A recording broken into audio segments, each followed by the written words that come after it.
Hey guys, it's Mila at WTI, and I am here at my dad's house and I have some work that needs to be done, but I don't have time to wait around for people to show up.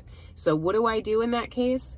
I get the master lock and I put the house key inside and place it at the residence.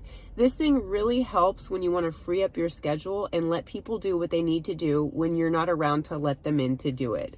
And it's very easy to use. You can easily open up the handle up top, you can open up the lock, put your key inside, close it on the door handle, and it's ready to go just like that. This thing gives me a lot of security knowing that the key is not going to get into the wrong hands.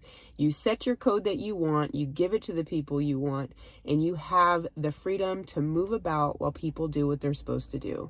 I love this thing, and I think anybody who wants to leave a key around for workers or even family when you're out of town, this is a great tool. That's my point of view.